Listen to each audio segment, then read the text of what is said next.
David Ibarra is a 31-year-old senior airman in the US Air Force in Alaska. Just got hit with some seriously dark changes involving a 9-year-old girl from Long Island, New York. Apparently, this dude was pretending to be a 13-year-old kid named Dave online. It started on TikTok back in August 2024, and then he slid over to Roblox. Prosecutors say he tricked this little girl into sending him explicit pics and videos. For example, once he sent her almost $200 through Apple Pay just to get her to do what he wanted, even telling her exactly what to send. That's so messed up, right? When she stopped replying, he didn't even quit. He tried hitting up her through her mom's phone, not realizing who he was texting. The family caught on, freaked out, and called the cops. The FBI tracked him down using his phone number, iCloud, and all that stuff. Romario Dookhan, a 29-year-old from Queens, New York, is a security guard. Or was. Back around June 2024, he met an 11-year-old girl from Michigan on Roblox. He pretended to be her age, acting all childish like he was just another kid. They played together a few times, but then he got her to hop over to this app called Just Talk to chat more. That's when things went south. Feds say he started pursuing her into sending him explicit pics, and then he threatened her by saying things like, "I will track you down and I'll do bad stuff if you don't do what I say." She was scared out of her mind, so she sent some. Until she finally told him she was only 11. And get this, he didn't even care, kept pushing her for more. He even sent her pics of himself, including one where he's rocking a polo shirt from Challenge Charter School, where he worked. That's how the cops eventually tracked him down. When her family found out, they went crazy and called the police. The FBI got involved, dug through her phone and stuff, and boom, arrested him in January 2025. He showed up to a federal court in Grand Rapids, facing 3 counts of sexual exploitation of a child. Dude's in custody now, and it's looking rough for him. Joseph Randall, a 20-year-old dude from Baton Rouge, just got busted in a seriously twisted case. So this guy was allegedly creeping on Roblox. Back in November 2024, the FBI hit up the East Baton Rouge Sheriff's crew about 2 messed up situations tied to an online user. They tracked it back to Randall. And trust me, it's bad. The first victim was a 14-year-old girl from North Carolina. She says she met Randall on Roblox, and after texting with her, he slid over to Discord. The thing is, he knew she was 14, but that didn't stop him. Cops say he pressured her into sending inappropriate pics, and it gets worse.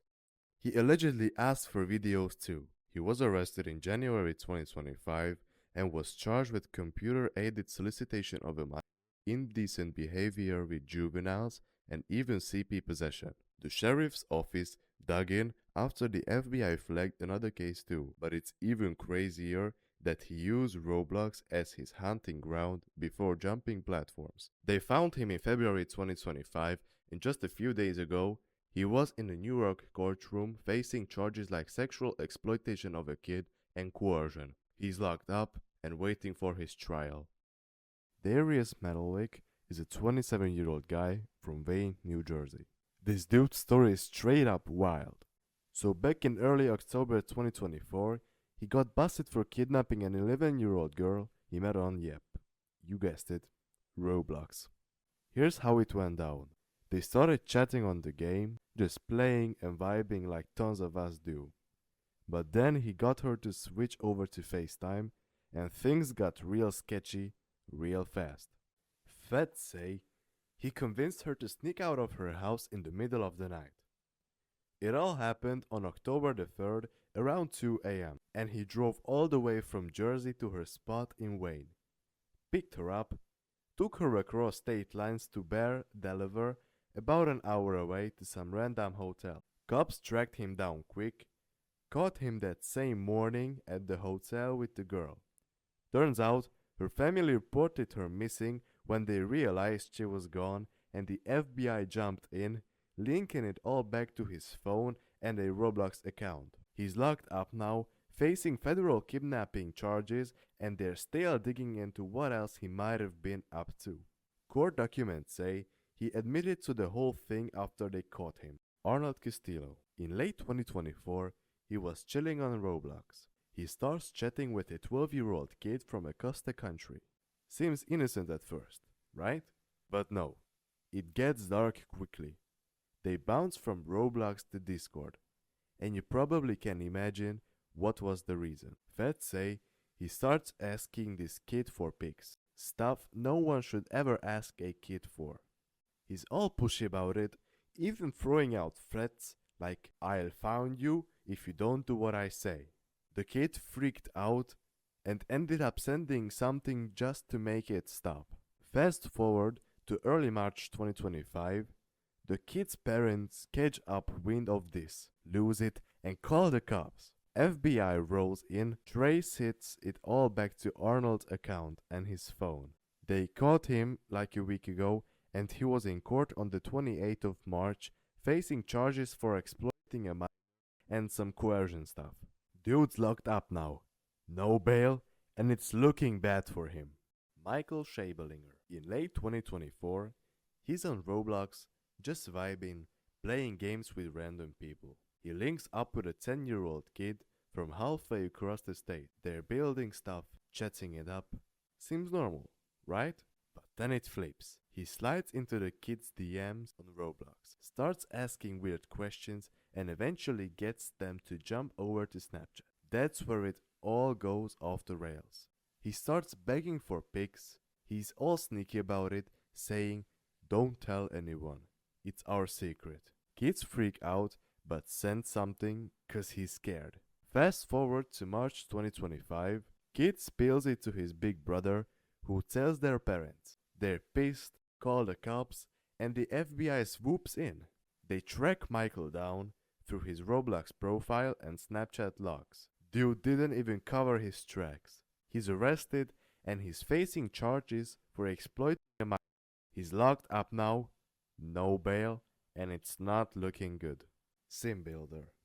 Yeah, the dude who made Vehicle Simulator, one of Roblox's dopest car games back in the day. He was a legend, dropping updates like new races and trucks, building a whole vibe for gearheads. But then, bam, things got weird. So rewind to September 19, 2023. Words on X say Roblox straight up terminated Simbuilder's account. Proof gone. No official reason dropped, but the community was buzzing. Some folks were like, what did he do? Others were just salty. Their favorite dev got axed. Back in 2019, he was teasing big stuff, like AI-driven cars in Vehicle Simulator. But after 2023, radio silence. Then there's this wild X post from 2023. Some dude claiming Simbuilder's falsely reported income to the IRS like $110,000 extra and tried blackmailing him to come back to work. Sounds sketchy as hell, right? Still, it's got that drama vibe. Did Simbuilder go rogue, or was it all cap? Fast forward to now, March 2025, nothing's new popped off about him crime-wise, at least not that hit the fans. His games still got fans, but without him, it's like a ghost town. NapkinNate. You might know him as a Roblox OG, the guy who blew up with Jailbreak and Mad City videos. Dude had over 900,000 subs on YouTube, a fat following on Roblox with his group racking up to 36,000 members, and he even was in the Video Stars program. Absolute legend, right? Well, not so fast. Back in the day, I think 2010, when he joined Roblox as Pingy8881, later switching to NapkinNate, was grinding, dropping content, and building a rep. His YouTube kicked off in 2014, and by 2021, he was a name everyone knew. But then, stuff started hitting the fans. Around 2020, people on X were calling him out, designers like clothing and UGC creators saying he was ghosting them on payments. like he'd promise cash for their work, then just not pay up. Some posts say he owed hundreds of bucks and was dodging them with excuses. He clapped back, saying, "Chill, I'm gonna pay everyone." But a lot of folks weren't having it. Then boom, November 2021. Roblox kicks him out of the Video Stars program. Why? Inactivity officially. Since he stopped posting, his last tweet was ages ago and his account's been a ghost town. But the whispers? Something it's tied to those payments beefs or maybe something sketchier. Fast forward to now, March 2025, he's still MIA. No crime headlines, no jail time, just a faded star with a messy rep. Was he just a flaky dev who couldn't keep up, or did he dip cause something bigger was brewing? Roblox ain't saying, and neither is he.